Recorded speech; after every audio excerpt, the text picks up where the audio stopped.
여러분, 죄송합니다. 지금 방송이 여러 번 좀 고르지 못해서 제가 왔다 내려갔다 올라왔다 다시 합니다. 다시 말씀을 드립니다.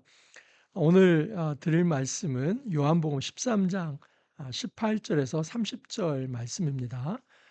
오늘 말씀은 어제 말씀에 이어서 예수님의 세족식 이후에 예수님께서 이제 가룟 유다가 자신을 팔 것에 대해서 말씀을 하는 것입니다.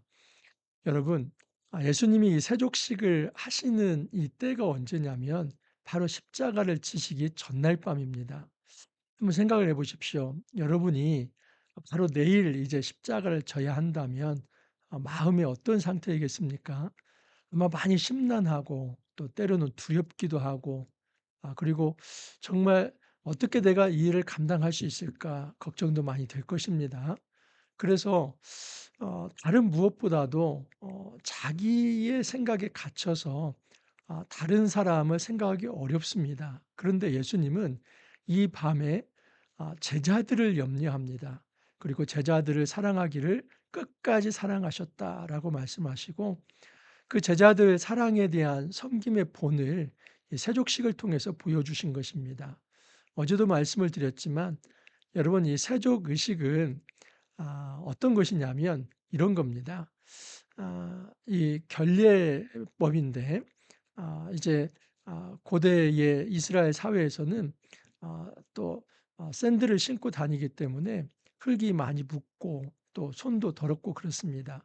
그리고 특별히 율법에 의하면 이 정결법이 있어서 반드시 외부에 나갔다 들어오면 이제 손발을 씻어야 하는데 그 손발을 씻어주는 일들을 대개 집의 종들이 했습니다. 근데 고대에서는 여러분 이 종들은 이 겉옷을 벗고 수종을 듭니다. 왜냐하면 이 종들이 어떤 칼이나 무기를 소지하지 않았다는 것을 증명해 보이는 하나의 표였죠. 그래서 예수님께서도 맨살을 내놓으시고 겉옷을 벗고 마치 종처럼 무릎을 꿇고 제자들의 발을 씻어 준 것입니다. 그러니까 굉장히 이례적인 사건이지요. 이런 이례적인 사건을 통해서 예수님은 '내가 이 땅에 섬기는 자로 왔다.' 하는 것을 분명히 보여주십니다.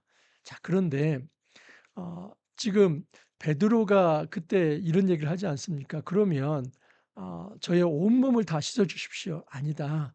목욕한 자는 발만 씻어도 된다." 이것은 어떤 죄 씻음에 대해서 말을 하려고 하는 것이 아니라 섬김의 본을 하려고 하는 것인데 예수님이 한마디 덧붙이죠. "너희가 다 깨끗한 건 아니다. 너희 중에 하나는 깨끗하지 않고 나를 팔 자다."라고 말씀을 합니다. 자 오늘 말씀은 그 말씀에 이어서 하시는 말씀입니다. 그래서 13장 18 절을 보면 "내가 너희 모두를 가리켜 말하는 것이 아니니라. 나는 내가 택한 자들이 누구인지 알미라. 그러나 내 떡을 먹는 자가 내게 발꿈치를 들었다." 한 성경을 응하게 하려는 것이니라. 이 발꿈치를 든다는 것은 배반한다, 배신한다는 것을 상징적으로 보이는 것인데 시편 41편 9 절을 예수님께서 인용을 하시면서 말씀을 하신 것입니다. 그러면서 예수님이 "내가 너희들 모두를 가리킨 것이 아니라 한 사람을 말하는 것이다. 그리고 나는 그 사람이 누구인지를 알고 있다."라고 예수님을 말씀을 하십니다. 여러분 이런 유다는 예수님을 속이고 있습니다. 하지만 여러분 예수님은 가룟 유다에 의해서 속지 않습니다. 우리가 때로는 이 땅에서 하나님의 눈조차도 우리가 속일 수 있다고 생각할 때가 많습니다. 지금 내가 하고 있는 일을 하나님조차도 모른다고 생각할 때가 많습니다. 그렇기 때문에 우리가 때로는 악한 일들을 하고 또 죄를 짓고 그렇게 살아가는 것입니다. 하지만 여러분 이 세상은 하나님의 CCTV가 달리지 않은 곳이 없습니다. 하나님은 모든 곳을 다 보십니다. 심지어 우리 마음 안에도 CCTV를 달아 놓았습니다. 그래서 우리는 우리 자신을 숨기면서 또 속이면서 하나님조차도 이런 일들은 모를 거라고 하면서 은밀하게 행하려고 하는 그 모든 것들을 하나님은 이미 다 알고 계십니다. 하나님께서 이렇게 주님이 말씀을 합니다. "지금부터 일이 일어나기 전에 미리 너희에게 일러둠은 일이 일어날 때 내가 그인 줄 너희가 믿게 하려 함이로라. 예수님께서 미리 이렇게 말씀하시는 이유가 있습니다. 그 이유는 지금 이 일이 일어났을 때에 너희들이 정말 왜 이런 일들이 일어났는가 하면서 시험에 빠져서 예수님을 떠날까, 예수님은 그것을 두려워해서 미리 말한다는 것입니다. 그래서 지금 이런 일들이 일어날 것을 미리 말한다면 내가 하나님께로부터 온 하나님의 아들임을 너희들이 알 것이다. 예수님은 그런 생각에서 미리 말씀을 하는 것입니다. 내가 진실로 진실로 너희에게 이르노니 내가 보낸 자를 영접하는 자는 나를 영접하는 것이요 나를 영접하는 자는 나를 보내신 이를 영접하는 것이니라. 여러분, 예수님께서 파송한 제자를 영접하면 예수님을 영접하는 겁니다. 그리고 예수님을 영접하면 또 누구를 영접한다고요? 하나님 아버지를 영접하는 것입니다. 그렇기 때문에 예수님과 제자와 하나님이 하나의 연장선에서 이어져 있습니다. 하나님과의 관계가 이처럼 우리가 긴밀하죠. 여러분, 우리가 예수님과 제자 관계가 된다면 우리는 하나님, 성부 하나님과도 연결이 됩니다. 그래서 세상 사람들이 우리를 거부한다면 그것은 우리 자신이 아니라 예수님을 거부하는 것이고 하나님을 거부하는 것입니다. 그런데 여러분, 가룟 유다는 여기에 들지 못하지요. 왜냐하면 그는 예수님을 배신할 자이고 하나님을 떠난 자이기 때문에 그를 통해서는 이 역사가 일어나지 못한다 하는 것입니다. 여러분, 시편 1편에 어떻게 기록되어 있습니까? 악인은 의인의 모임에 들지 못한다라고 기록되어 있습니다. 우리가 생각할 것은 여러분, 우리가 신앙생활하면서 가장 큰 복이 무엇인가? 그것은 의인 공동체, 의인의 모임에 드는 것입니다. 그래서 가장 여러분 심판받고 또 정말 우리가 무서워해야 할 것은 무엇이냐면 하나님의 큰 심판은 악인을 그 의인의 공동체에서 의인의 모임에서 쫓아내는 것입니다. 지금 가룟 유다는 그런 상황에 있습니다. 그래서 예수님은 마지막 한 번 더 기회를 주시는 것입니다. 어제도 여러분 예수님께서 가룟 유다의 발을 씻어 주셨습니까? 안 씻어 주셨습니까? 씻어 주셨습니다. 자, 오늘은 예수님께서 지금 계속해서 성만찬을 하는데 그 떡 한 조각을 가룟 유다에게도 줍니다. 그러니까 예수님은 마지막까지 차별하지 아니하시고 가룟 유다를 대합니다. 이렇게 하시는 것은 가룟 유다가 단 한 번이라도 예수님의 말씀을 깊이 이해하고 회개하며 돌아오기를 예수님이 바라셨기 때문입니다. 하지만 가룟 유다는 끝내 돌아오지 않습니다. 의인의 공동체가 아니라 악인의 공동체에 자기의 몸을 드리려 했던 것입니다. 예수께서 이 말씀을 하시고 심령이 괴로워 증언하여 이르시되 내가 진실로 진실로 너희에게 이르노니 너희 중 하나가 나를 팔리라 하시니 제자들이 서로 보며 누구에게 대하여 말씀하시는지 의심하더라. 예수의 제자 중 하나 곧 그가 사랑하시는 자가 예수의 품에 의지하여 누웠는지라. 시몬 베드로가 머리짓을 하여 말하되 말씀하신 자가 누구인지 말하라 하니 그가 예수의 가슴에 그대로 의지하여 말하되 주여 누구니이까. 여러분, 아주 신성모독적으로 예수님을 말하는 사람은 예수님과 요한의 관계가 동성애적 관계가 있다라고 말하는 사람도 있습니다. 그래서 여기 보면은 이제 그의 사랑하시는 자 사도 요한이죠. 예수의 품에 의지하여 누웠다 하면서 예수와 요한을 그렇게 표현하는 정말 신성모독적 발언을 하는 사람도 있는데 여러분, 이런 말들은 그냥 듣지도 마시고 그것은 의미도 없습니다. 왜냐하면 지금 예수의 품에 의지하여 누웠다, 이것은 뭐냐면 오늘날 같이 식탁에서 여러분 식사를 하는 게 아닙니다. 고대 이스라엘 사회에서는 이렇게 비스듬하게 식사를 합니다. 항상 왼팔을 대고 왼쪽으로 이렇게 비스듬히 이제 거의 이제 그 어떤 쿠션 같은 걸 놓고 그리고 비스듬히 옆으로 누워서 그렇게 식사를 합니다. 그렇게 하는 이유는 과학적이기도 합니다. 왜냐하면 위가 여러분 왼쪽으로 이렇게 해서 소화가 되지 않습니까? 그래서 왼쪽으로 누우면 소화가 잘 되듯이, 그래서 고대 사회에서 이제 식사를 할 때 그렇게 왼편으로 이렇게 누워서 식사를 합니다. 그러다 보면은 바로 내 옆에 있는 사람은 그냥 예수님의 품에 안겨 있는 것처럼 보입니다. 하지만 또 예수님도 다른 사람 품에 그렇게 연결되어 있습니다. 그래서 이스라엘 사회가 굉장히 이 공동체적 연대가 강하고 한 지체, 한 형제만이 이런 식사를 같이 하는데, 그런 풍습을 지금 염두에 둔다면 아까 그렇게 예수님이 뭐 사도 요한과 동성애적 관계가 있다는 이런 말들은 여러분 정말 가당치도 않고 그 당시의 문화를 알지도 못하는 소리이죠. 자, 베드로가 그 사도 요한이 바로 예수님 곁에 있으니까 이 눈짓으로 뭐 말하는 겁니다. 예수님께서 지금 너희 중 하나가 나를 팔 거라고 했는데 누군지 한번 물어봐라, 물어봐라. 그렇게 합니다. 그래서 이제 물어봅니다. 그가 예수의 가슴에 그대로 의지하여 말하되 주여 누구니까?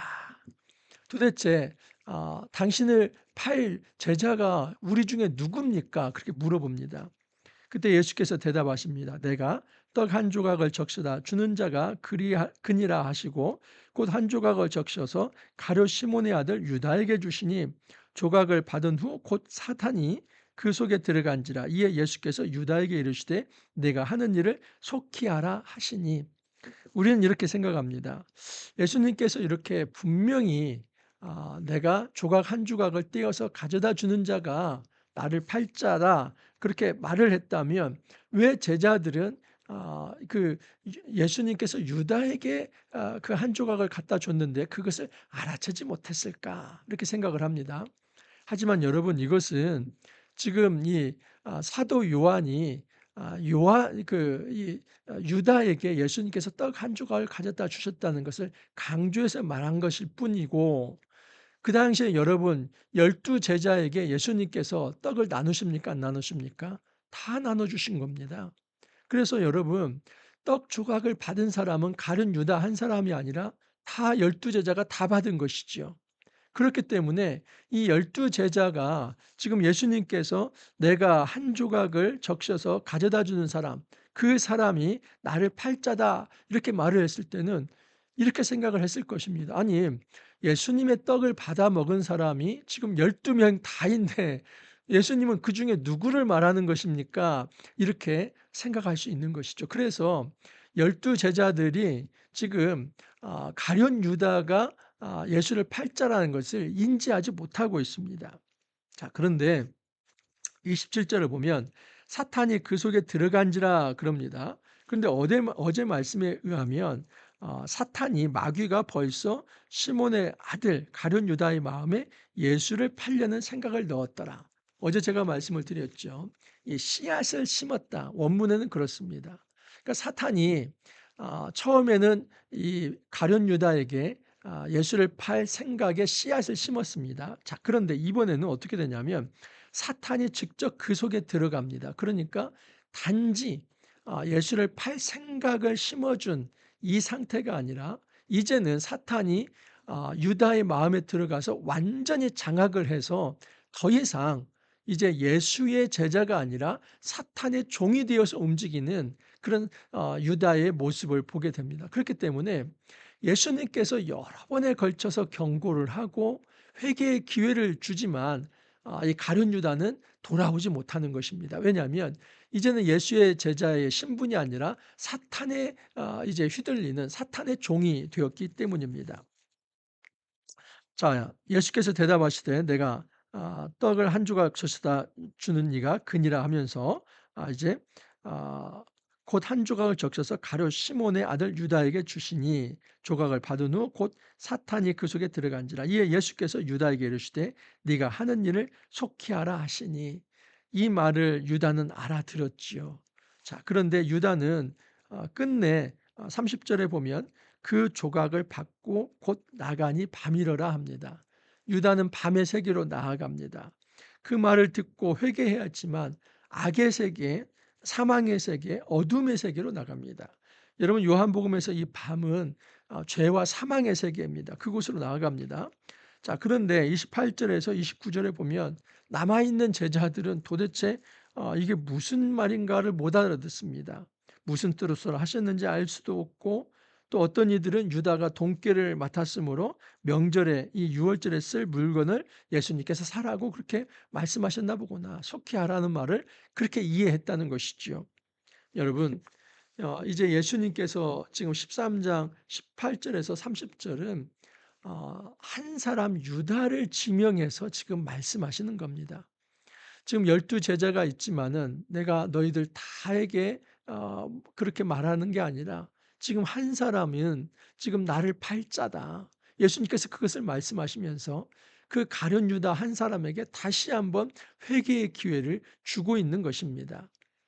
예, 이 가룟 유다가 여러분 떡 한 조각을 받았을 때 속히 이 일을 행하라고 했을 때 그것은 유다가 받은 마지막 회개의 기회입니다. 그러나 유다는 그것을 이제 박차고 밤의 세계로 나아간 것이지요. 여러분, 우리는 이제 예수님 앞에서 도대체 누구입니까? 라고 하는 이 질문을 던집니다. 근데 사실은 여러분, 그 질문을 다른 사람에게 행할 것이 아니라 우리 자신에게 한번 던져봐야만 합니다.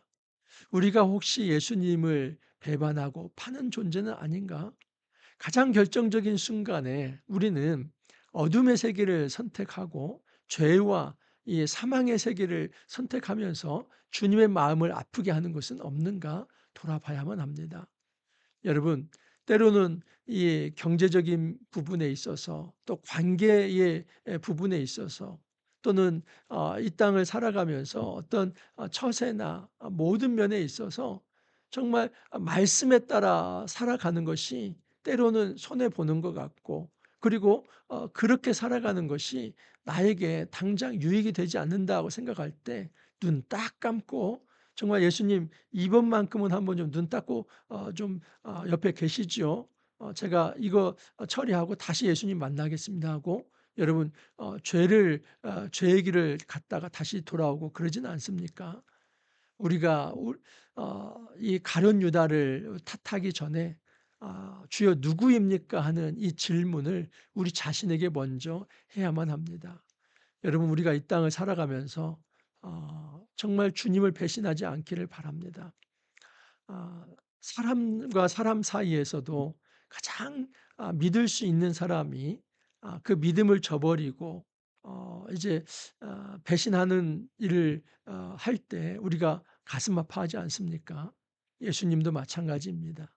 여러분, 우리가 예수님을 부끄러워하고 예수님께서 기회를 주실 때 우리가 회개하며 돌아가지 않는다면 어 정말 그 기회를 잃어버린다면 다시 이제 돌아갈 수 있는 시간이 주어지지 않을 수도 있습니다. 우리에게 아직 기회가 있을 때에 우리가 아직 예수님을 찾을 수 있는 그런 시간이 남아 있을 때에 주님을 찾기를 바라고 우리가 가룟 유다의 이 그릇된 길을 답습하고 따라가지 않기를 바랍니다. 여러분 정말 하나님의 말씀에 우리가 바로 서기를 바라고 날마다 성령의 인도를 받으면서 의의 길, 빛의 길, 정말 하나님께서 우리에게 원하시는 그런 거룩한 길을 우리가 함께 걸어갈 수 있기를 간절히 소망합니다. 이렇게 기도합니다. 주님, 가룟 유다가 여러 번에 걸쳐서 예수님께 경고를 받았지만 끝내 그는 예수를 팔기 위해 밤으로 나아갔습니다. 죄와 사망의 길로 자신의 몸을 맡기며 떠났습니다. 이 가룟 유다의 모습을 보면서 우리는 많이 때로는 가룟 유다를 욕하고 어쩌면 사람이 저럴 수 있는가 생각하면서 비판합니다. 하지만 정말 우리 자신을 냉철하게 돌아보며 성찰하면서 혹시나 우리가 가룟 유다처럼 예수님을 배반하는 일은 없는지 돌아보는 일에는 게을리했습니다. 주님, 우리의 삶 속에서 정말 예수님을 따르지 못하도록 막는 그런 죄의 길이 있다면 주님 단호하게 거부하고 이제는 정말 거룩한 길을 우리가 선택하며 나아갈 수 있도록 은혜 더하여 주옵소서. 주님은 우리의 모든 가장 깊은 것을 아시고 중심을 아시며 우리가 하나님 앞에 엎드리기를 바라며 정말 주님의 백성으로 회개하며 하나님 백성으로 살아가기를 원합니다. 주님, 우리가 그 예수님의 초청에 정말 믿음으로 반응하여서 우리가 정직하게 하나님 앞에 무릎을 꿇으면서 이제는 그 배신의 길이 아니라 진정한 신앙의 길, 믿음의 길, 예수 제자의 길, 십자가의 길을 끝까지 걸어갈 수 있도록 주님께서 은혜 더하여 주옵소서. 주님 감사하옵고 예수님 이름으로 기도하옵나이다. 아멘. 여러분, 오늘 하루도 주 안에서 복되게 생활하시고 또 내일 기쁨으로 찾아뵙기를 바랍니다. 감사합니다.